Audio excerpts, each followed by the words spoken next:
Doctor सूजन एक शिकारी शार्क पर एक्सपेरिमेंट कर रही थी। उसने एक खास डिवाइस शार्क के दिमाग पर लगाया, लेकिन उसे अंदाजा नहीं था कि खतरे की हल्की सी आहट मिलते ही शार्क जाग जाएगी।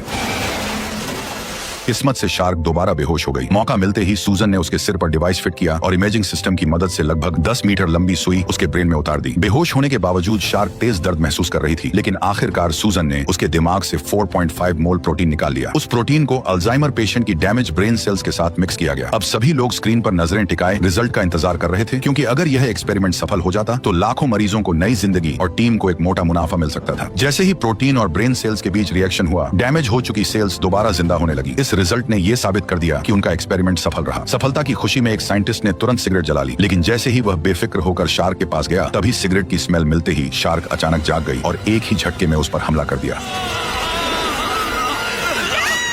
सबके सामने उसका एक हाथ पल भर में शरीर से अलग हो गया और लोगों के बीच में दहशत फैल गई। शार्क बेकाबू हो चुकी थी। उसे रोकने के लिए कार्टर ने तुरंत ग्लास तोड़ा और हार्पून गन निकाल ली। वहीं सूजन ने इस मुश्किल से मिले रिसर्च रिजल्ट को बचाने के लिए बिना देर किए स्विच ऑन किया और शार्क को वापस गहरे पानी में छोड़ दिया। लेकिन किसी को अंदाजा नहीं था कि उन्होंने कितनी बड़ी गलती कर दी थी। कार्टर ने तुरंत टावर से संपर्क किया और नजदीकी मेडिकल टीम को बुलाया, क्योंकि यह सब गहरे समुद्र में बने रिसर्च सेंटर के अंदर हुआ था। बाहर तेज तूफान चल रहा था और सबने पहली बार नेचर का असली रौद्र रूप देखा था। उधर हैवी ब्लीडिंग की वजह से घायल साइंटिस्ट की हालत लगातार बिगड़ रही थी। खराब मौसम के कारण हेलीकॉप्टर लैंड नहीं कर पाया, इसलिए स्टील केबल के सहारे ही उसे मेडिकल टीम तक पहुंचाया गया। इसके बाद सभी लोग तुरंत बेस की ओर बढ़ने लगे, क्योंकि उन्हें डर था कि विशाल समुद्री लहरें कभी भी जानलेवा साबित हो सकती हैं। अच्छी बात यह रही कि बाकी सब सुरक्षित बेस पर पहुंच गए, लेकिन स्ट्रेचर पर पड़े साइंटिस्ट की हालत अभी भी क्रिटिकल थी। तभी खराब मौसम के चलते ऊपर खींचने वाली मशीन अचानक फेल हो गई और बिना किसी सपोर्ट के वह केबल सहित सीधे शार्क से भरे समुद्र में जा गिरा। बेस पर लौटते ही सबने देखा कि शार्क ने केबल को अपने जबड़ों में जकड़ रखा था और उसी के सहारे वह हेलीकॉप्टर को अपने इशारे पर नचा रही थी। कुछ ही सेकंड में हेलीकॉप्टर टावर से टकराया और जोरदार धमाके के साथ खत्म हो गया। ब्लास्ट इतना पावरफुल था कि बेस के कई हिस्सों में आग फैल गई। साथ ही उनका पूरा सर्वेलेंस और कम्युनिकेशन सिस्टम भी डाउन हो गया। जब सबका ध्यान कंट्रोल पैनल पर था, तभी रसल ने देखा कि पास से कुछ तेजी से उनकी तरफ बढ़ रहा है। अगले ही पल उसे समझ आया कि वही शार्क उनके घायल साथी को मुंह में दबाए सीधे ग्लास वॉल की तरफ आ रही थी। पास पहुंचते ही उसने उस आदमी को पूरी ताकत से कांच पर दे मारा और अगले ही सेकंड ग्लास में दरारें पड़ गईं। मरते हुए साथी और टूटते कांच को देखकर सबके अंदर डर और गहरा हो गया। वे वहां से हटने ही वाले थे कि अचानक एक और हादसा हो गया। समुद्र का पानी कांच तोड़ता हुआ लैब के अंदर घुस आया। ठंडा पानी जैसे जैसे अंदर भरता गया, वैसे वैसे सबकी घबराहट बढ़ती चली गई। जान बचाने के लिए सभी लोग तुरंत सीक्रेट गेट के अंदर घुस गए। पानी का प्रेशर इतना ज्यादा था कि गेट बंद करना लगभग नामुमकिन हो गया, लेकिन पूरी ताकत लगाकर उन्होंने किसी तरह उसे लॉक कर दिया। फिलहाल सब सुरक्षित थे, लेकिन अब असली समस्या ये थी कि इतने बड़े ब्लास्ट और लैब के डूब जाने के बाद वे इस डीप सी रिसर्च बेस से बाहर कैसे निकले। ऊपर जाने वाली इकलौती सीढ़ी भी पानी में गायब हो चुकी थी और किसी को यह भी नहीं पता था कि इस दरवाजे के उस पार कोई विशाल शार्क उनका इंतजार तो नहीं कर रही थी। बेबस होकर सभी मेंटेनेंस टनल की तरफ भागे, जबकि पीछे से बाढ़ का पानी लगातार उनका पीछा कर रहा था। आखिर सही समय पर उन्होंने मेन गेट खोल दिया, जिससे कम से कम एक रास्ता क्लियर हो गया। लेकिन ऊपर वाले फ्लोर पर मौजूद शेफ की किस्मत साथ नहीं दे रही थी। एक खतरनाक छोटी शार्क चुपचाप उसके पीछे आ रही थी। यह देखकर उसका चेहरा डर से सफेद पड़ गया। वह बिना पीछे देखे जान बचाकर भागा और आखिरकार किचन में घुस गया। फिलहाल वह बच गया था, लेकिन उसने जरा भी रिस्क नहीं लिया। उसने पास पड़ा पेन उठा लिया और जब उसने देखा कि शार्क दूसरी दिशा में मुड़ गई है, तभी जाकर उसकी सांस में सांस आई। लेकिन वह ज्यादा देर वहां रुक नहीं सकता था, इसलिए वह शेल्फ पर चढ़ने लगा। उसे अंदाजा नहीं था कि शार्क अब बिल्कुल पास आ चुकी थी। जैसे ही वह ऊपर पहुंचने वाला था, अचानक उसका पालतू तोता सामने आ गया। वह घबरा गया और उसका हाथ फिसल गया, जिससे वह फिर से नीचे गिर पड़ा। फिर भी उसने हार नहीं मानी। वह अपने तोते को साथ लेकर ऊपर चढ़ना चाहता था। उसने हाथ बढ़ाकर तोते को बुलाया ही था कि तभी हालात और बिगड़ गए। शार्क ने शेल्फ पर जोरदार टक्कर मारी और शेफ सीधे पानी में जा गिरा। इस जानलेवा पल में उसे पास ही एक ओवन दिखा। जान बचाने के लिए वह तेजी से उसकी तरफ तैरा और शार्क के पहुंचने से ठीक पहले उसके अंदर घुस गया। लेकिन खतरा अभी खत्म नहीं हुआ था। शार्क की टक्कर से ओवन अचानक ऑन हो गया और अंदर मौजूद आग पकड़ने वाली गैस चारों ओर फैल गई। बचने के लिए उसने कुल्हाड़ी से ऊपर की तरफ वार करना शुरू किया। जैसे ही छेद बना, वह तुरंत ओवन के ऊपर चढ़ गया और सीधे शार्क के पीछे कूद पड़ा। आहट मिलते ही शार्क भी उसके पीछे मुड़ गई। तभी शेफ ने लाइटर निकाला और उसे ओवन की तरफ फेंक दिया। अगले ही पल जोरदार धमाका हुआ और शार्क वहीं खत्म हो गई। दूर हुए धमाके ने एक शार्क को तो खत्म कर दिया, लेकिन सबके दिमाग में एक बड़ा सवाल उठ गया कि एक साधारण समुद्री जीव में इंसानों पर हमला करने की इतनी समझ कैसे आई और उसने अपने शिकार को कांच तोड़ने के हथियार की तरह क्यों इस्तेमाल किया। तभी डॉक्टर सूसन ने सच बताया कि प्रोटीन निकालने के लिए उन्होंने शार्क के दिमाग में एक इलीगल केमिकल डाला था, जिससे उसका ब्रेन असामान्य रूप से बड़ा हो गया और उसकी इंटेलिजेंस कई गुना बढ़ गई। लेकिन साइड इफेक्ट में वे शार्क पहले से ज्यादा स्मार्ट और ताकतवर बन गई। सब बेबस और शौक में थे, फिर भी बाहर निकलने का रास्ता ढूंढना जरूरी था। उन्होंने पनडुब्बी से भागने का प्लान बनाया, लेकिन पता चला कि छोटी शार्क उसे पहले ही तबाह कर चुकी थी। अब सिर्फ दो ऑप्शन बचे थे, या तो तैरकर पहले फ्लोर के प्लेटफॉर्म तक पहुंचे और वहां से लिफ्ट से ऊपर जाने की कोशिश करें, लेकिन रास्ते में जरा सी चूक हुई तो बचना नामुमकिन होगा। दोनों रास्तों में मौत का खतरा साफ दिख रहा था और इसी डर ने टीम के बीच गुस्सा बढ़ा दिया। तभी रसल ने डाइव करके निकलने का सुझाव दिया, लेकिन शायद यह बात शार्क को मंजूर नहीं थी। अचानक वह पानी से बाहर उछली, रसल को एक ही झटके में अपने जबड़ों में दबाया और उसे घसीटते हुए गहराई में ले गई। ये देखकर सब सन्न रह गए। लग रहा था कि शार्क ने उनका डाइव करके निकलने का ऑप्शन पहले ही खत्म कर दिया है। मजबूरी में सबने सामने वाला गेट खोल दिया जो शायद उन्हें ऊपर ले जा सकता था, लेकिन कुछ ही सेकंड में एयर प्रेशर की वजह से समुद्री पानी लिफ्ट शाफ्ट में भरने लगा। दो मेंबर्स ने जान जोखिम में डालकर दरवाजा किसी तरह बंद किया, पर नई मुसीबत उनका इंतजार कर रही थी। ऊपर लिफ्ट एरिया में हुए ब्लास्ट से आग लगी हुई थी और रखा सामान भी फट रहा था। उधर शार्क लगातार दरवाजे पर टक्कर मार रही थी। स्थिति बिगड़ती देख कार्टर ने फैसला किया कि उसके साथी आगे बढ़ें और वह खुद रिस्क लेकर -1 फ्लोर का हैच खोलेगा ताकि पानी का लेवल कंट्रोल हो सके। उसका फैसला सही साबित हुआ। उसने हैच खोल दिया और सही वक्त पर शार्क के हमले से भी बच गया, लेकिन तभी हालात फिर पलट गए। एक ढीले स्क्रू की वजह से सीढ़ी का हिस्सा टूटकर नीचे गिर गया। अच्छी बात यह थी कि सीढ़ी दूसरी तरफ अटक गई, लेकिन एक टीम मेंबर संतुलन खो बैठा और सीधे पानी में गिर गया। कार्टर ने तुरंत खुद को संभाला और उसे बचाने की कोशिश की, लेकिन वह 1 सेकंड देर हो गया।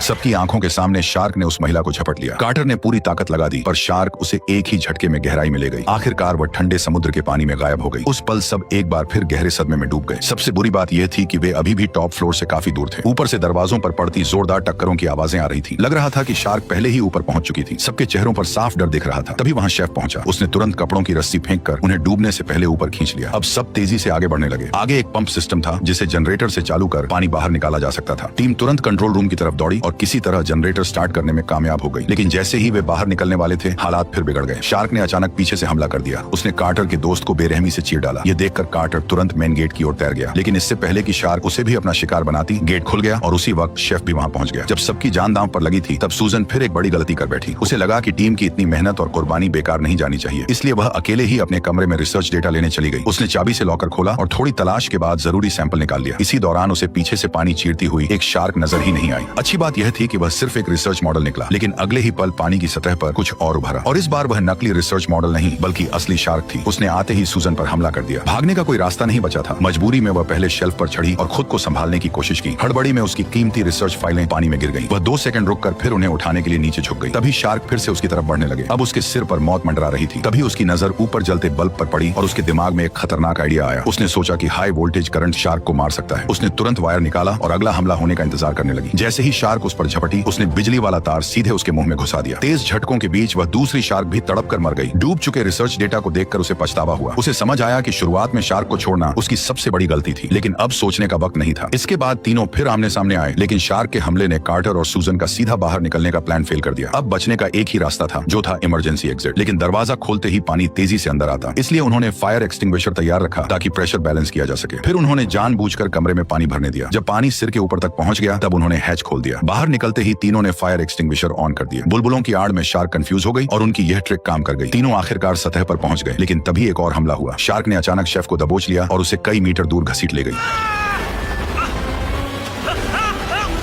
फिर भी शेफ ने हार नहीं मानी। उसने अपने गले में लटका क्रॉस निकाला और पूरी ताकत से शार्क की आंखों पर वार करने लगा। आखिरकार वह एक बार फिर मौत के मुंह से बच निकला। यह देखकर कार्टर और सूजन दोनों हैरान रह गए। कार्टर फिर से पानी में कूद पड़ा और शेफ किसी तरह मलबे के ऊपर चढ़ आया। सूजन ने उसकी चोट पर पट्टी बांधी, जिससे फिलहाल ज्यादा ब्लीडिंग का खतरा टल गया। चारों तरफ फैले मलबे को देखकर उन्हें एक बड़ी सच्चाई समझ आई कि पहले नीचे बनी मजबूत दीवारों से शार्क को अंदर कैद किया जा सकता था, लेकिन अब पूरा स्ट्रक्चर धीरे धीरे डूब रहा था और ऊपर सिर्फ पतली आयरन ग्रिल बची थी। इसका मतलब साफ था कि शार्क सिर्फ इंसानों को मारना नहीं चाहती थी, बल्कि वह इस इंसानी पिंजरे से निकलकर खुले समुद्र में भागना चाहती थी। उसे खत्म करना होगा।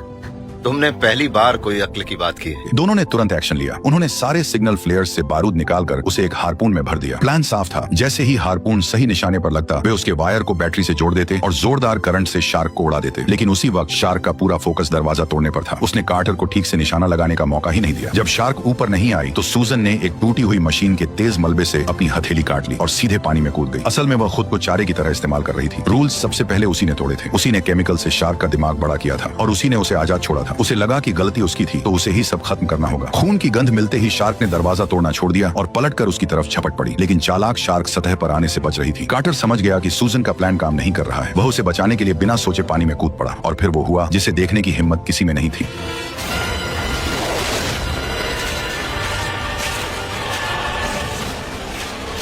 अगले ही पल शार्क ने सूजन के बेरहमी से टुकड़े टुकड़े कर दिए। कार्टर बस यह सब होते देखता रह गया। खून की गंध के बाद अब शार्क ने कार्टर को टारगेट कर लिया और उसकी तरफ बढ़ने लगी। जब उसने हमला किया तो कार्टर घबराया नहीं, अपनी तेज तैराकी से वह अटैक से बच निकला और मौका पाते ही उसने शार्क के फिन को पकड़ लिया और खुद को दूर धकेल दिया। उसी वक्त शेफ ने फिर कमान संभाली। उसने हार्पून गन उठाई और पूरी तैयारी के साथ खड़ा हो गया। उसने हार्पून को शार्क की फिन पर टारगेट किया और जैसे ही उसे सही मौका मिला उसने बिना सोच हार्पून सही तरीके से शार्क के फिन में दाग दिया। लेकिन उसी पल उससे एक गलती हो गई। हार्पून फिन को चीरती हुई कार्टर के पैर के आर पार निकल गई। तार तेजी से खींच रहा था। अगर कार्टर ने समय रहते खुद को शार्क से अलग नहीं किया तो शेफ के बैटरी से वायर जोड़ते ही जोरदार धमाका होगा और वह भी शार्क के साथ खत्म हो जाएगा। लेकिन बचना आसान नहीं लग रहा था। शार्क जाली तोड़कर बेस से बाहर निकलने ही वाली थी कि तभी कार्टर ने सही समय पर जाल पकड़ लिया और खुद को उसके फिन से अलग कर लिया। उसी पल शेफ ने बैटरी से वायर जोड़ दिया और अगले ही सेकंड जोरदार विस्फोट हुआ।